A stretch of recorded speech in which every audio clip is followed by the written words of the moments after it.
পূরণ করতে পারেননি, আপনারা ব্যর্থ হয়েছেন।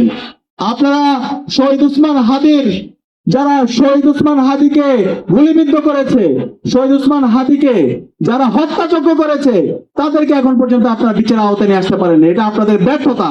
আপনারা অতি দ্রুত আপনাদের কার্যক্রম দেখতে চাই। এই শহীদ ওসমান হাদি থেকে শুরু করে বিগত ফ্যাসিবাদী আমলে গণহত্যা এবং শিশু হত্যার সাথে যারা জড়িত ছিল, শহীদ মনসুরকে যারা শহীদ করেছে, এই স্বাধীন বাংলাদেশে সকল গণহত্যাকারী এবং শিশু হত্যাকারীদেরকে বিচারের আওতায় নিয়ে আসতে হবে।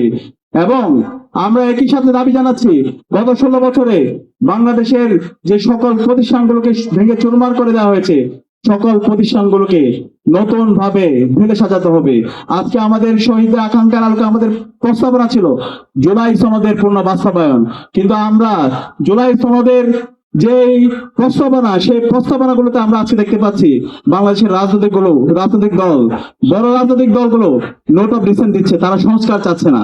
এত রক্তের পরে যদি তারা ফ্যাসিবাদী কাঠামোকে রেখে দিতে চায়, আমরা হুঁশিয়ার করছি, আপনাদের এই স্বাধীন বাংলাদেশে আপনারা রাজনীতি করতে পারবেন না। এই স্বাধীন বাংলাদেশে রাজনীতি করতে হলে সংস্কারের পক্ষে হ্যাঁ বলতে হবে। জুলাই শহীদদের বিচারের প্রশ্নে আপনাদেরকে হ্যাঁ বলতে হবে।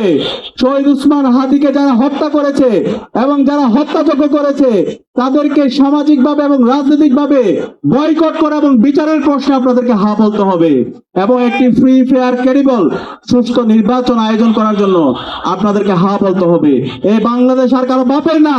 কেউ যদি আবার এসে বাংলাদেশের সেই ফ্যাসিবাদী কাঠামোকে রেখে দিতে চায়, সে আগের মতো করে ক্ষমতার রাজনীতি করতে চায়, সেই চাঁদাবাজি, টেন্ডারবাজি, দুর্নীতি, মাসল পলিটিক্সের রাজনীতি করতে চায়, আমরা আপনাদেরকে হুঁশিয়ার করছি, এই শহীদদের বাংলাদেশে, আবু সাঈদের বাংলাদেশে, শহীদ মনসুরের বাংলাদেশে, শহীদ ওসমান হাদির বাংলাদেশে এই রাজনীতি চলবে না।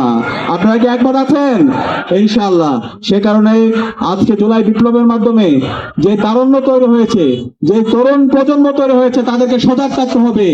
এই জুলাইকে একটা পরিপূর্ণ বিপ্লবের রূপ না দেওয়ার আগ পর্যন্ত আমাদেরকে বসে থাকলে চলবে না, আমাদেরকে রাজপথে থাকতে হবে। আমরা কি পারবো? ইনশাআল্লাহ। ইনশাআল্লাহ এই জুলাই বিপ্লবের মাধ্যমে আজকে বাংলাদেশে আমাদের ঐতিহাসিক সুযোগ এসেছে।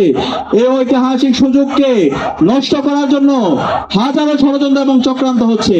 সকল ষড়যন্ত্র এবং চক্রান্তকে আমরা নস্যাৎ করে দেবো ইনশাআল্লাহ। যে জমিনে শহীদদের রক্ত আছে, সেই জমিনে ইনসাফ বিজয় হবে ইনশাআল্লাহ।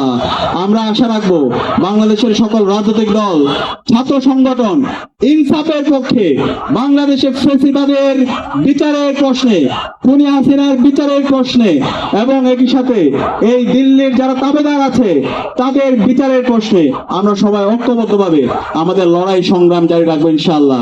এই যাত্রায় আমরা আশা রাখবো ইসলামী ছাত্র শিবির সহ বাংলাদেশের সকল ছাত্র সংগঠন, রাজনৈতিক দলগুলো তারা ঐক্যবদ্ধ হবে।